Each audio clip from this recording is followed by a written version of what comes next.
রহমানির রহিম। আমি কিছু না বললেই হয় না।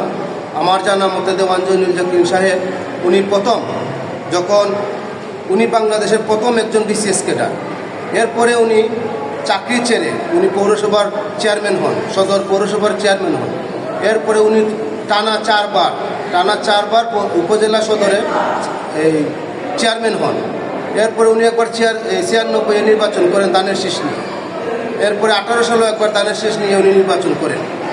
এরপরে উনি একটা নাই 17 বছর প্রেসিড আওয়ামী লীগের বিরুদ্ধে সংগ্রাম, আন্দোলন সব কিছুতে উনি জড়িত ছিলেন। উনি এমন কোনো প্রোগ্রামে ছিলেন না, এটা আমার জানা নাই। কিন্তু উনার নেতৃত্বে 14 সালে যে আন্দোলনটা হয়েছে সুনামগঞ্জে, নাসির চৌধুরী এবং দেওয়ান জয়নুল জাকিরের নেতৃত্বে সুনামগঞ্জে কঠোর আন্দোলন হয়েছে। আমাদের উপর দেওয়ান জয়নুল জাকির, নাসিরউদ্দিনের উপর অনেক নির্যাতন, নিপীড়ন হয়েছে। উনি প্রত্যেকটা কর্মসূচিতে ছিলেন, সক্রিয়ভাবে ছিলেন। উনি একজন ভালো মানুষ। উনি বাংলাদেশের প্রথম বিসিএস ক্যাডার এবং আপনারা জানেন উনি একবার পৌরসভার চেয়ারম্যান, 4 বার উপজেলার চেয়ারম্যান। উনি অনেকবার নির্বাচন করেছেন। উনি জনগণের পাশে আছেন, জনগণের পাশে ছিলেন, থাকবেন। এবং আপনারা যাচাই করবেন উনি মানুষের কাছে কীভাবে প্রিয়।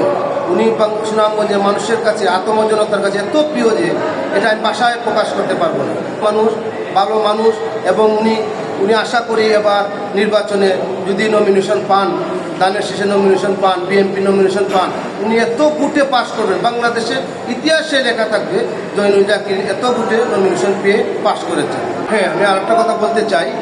আমাদের সুনামগঞ্জ 4 আসনে আত্মজনতা এবং আমাদের সাধারণ মানুষ উনাকে দেওয়ান জয়নুল জাকির সাহেবকে উনাকে এমপি হিসাবে, দানের শীর্ষে নমিনেশন এবং এমপি হিসাবে উনাকে সবাই দেখতে চায়।